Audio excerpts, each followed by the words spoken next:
बीमारी की हालत में मदीना से वापसी के दौरान रास्ते में ही हजरत आमिना का भी इंतकाल हो गया। इस तरह सिर्फ 6 साल की उम्र में ही पैगंबर हजरत मोहम्मद सल्लल्लाहु अलैहि वसल्लम यतीम हो गए। मगर इसी दौरान जब यहूदियों ने पैगंबर पर हमला करने की कोशिश की तो पैगंबर मोहम्मद के चाचा हजरत अब्बू तालिब ने उन्हें रोक दिया। इसके बाद हजरत अब्बू तालिब पैगंबर हजरत मोहम्मद सल्लल्लाहु अलैहि वसल्लम को लेकर मक्का लौट आए और उन्हें उनके दादा हजरत अब्दुल मुत्तलिब के सुपुर्द कर दिया। पैगंबर मोहम्मद और हजरत अब्दुल मुत्तलिब हमेशा साथ रहते थे, यहाँ तक कि खाना काबा की देखभाल और हज के लिए आने वाले जायरीन की सेवा में पैगंबर अपने दादा की मदद किया करते थे। लेकिन एक दिन जब हजरत अब्दुल मुत्तलिब तवाफ काबा कर रहे थे तो वो अचानक बीमार हो गए। इसी मौके का फायदा उठाते हुए हजरत मोहम्मद सल्लल्लाहु अलैहि वसल्लम के घमंडी चाचा अबू लहब कुरैश का सरदार बनना चाहते थे, मगर जल्द ही हजरत अब्दुल मुत्तलिब ने जिम्मेदारी हजरत अब्बू तालिब के हवाले कर दी। कुछ दिनों बाद हजरत अब्दुल मुत्तलिब का इंतकाल हो गया। इस तरह सिर्फ 8 साल की उम्र में पैगंबर मोहम्मद बिल्कुल अकेले रह गए। इसके बाद पैगंबर अपने चाचा हजरत अब्बू तालिब के साथ मक्का में रहने लगे। वहां पैगंबर बकरियां चराने समेत मुख्तलिफ काम किया करते थे। मगर एक दिन हजरत मोहम्मद सल्लल्लाहु अलैहि वसल्लम ने देखा कि उनके घमंडी चाचा अब्बू लहब सुबह नाम की एक बांदी को किसी दूसरे के हाथ बेच रहे थे। सुबह का शौहर अब्बू लहब से बार बार इल्तिजा करता रहा कि उसे न बेचे क्योंकि वो बीमार थी।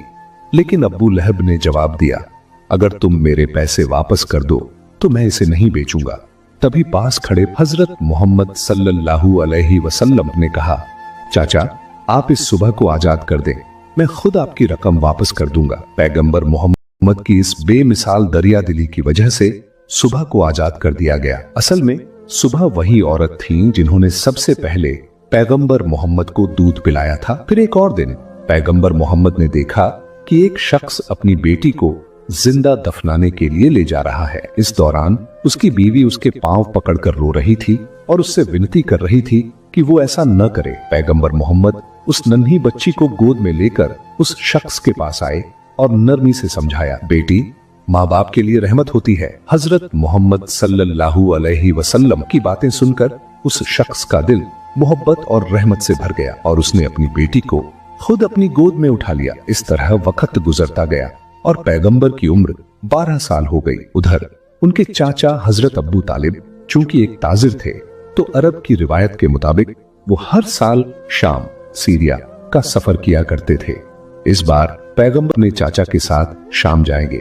सफर शुरू हुआ और रास्ते में वो बसरा नाम के एक मकाम पर रुके जहां एक गिरजाघर में एक यहूदी आलिम रहता था। उसने पैगंबर और उनके चाचा हजरत अब्बू तालिब समेत पूरे काफिले को खाने की दावत दी। जब उसकी नजर नन्हे मोहम्मद पर पड़ी तो वो फौरन समझ गया कि यही आखिरी और सबसे अजीम पैगंबर हैं। वही बात जो उनकी आसमानी किताबों में लिखी हुई थी और जिसे वो अपनी रूहानी नजर से महसूस कर चुका था। फिर उसने हजरत अब्बू तालिब से कहा, मोहम्मद तुम्हारी पनाह में है, इसलिए तुम्हें और ज्यादा सतर्क रहने की जरूरत है और तुम्हें मोहम्मद को लेकर शाम नहीं जाना चाहिए क्योंकि वहां के यहूदी उन्हें नुकसान पहुंचा सकते हैं। ये सुनकर हजरत अब्बू तालिब ने अपना इरादा बदल दिया और वो वापस मक्का की तरफ लौटने लगे। मगर रास्ते में उन्होंने उस यहूदी आलिम को जख्मी हालत में देखा, वही शख्स जिसने कई बार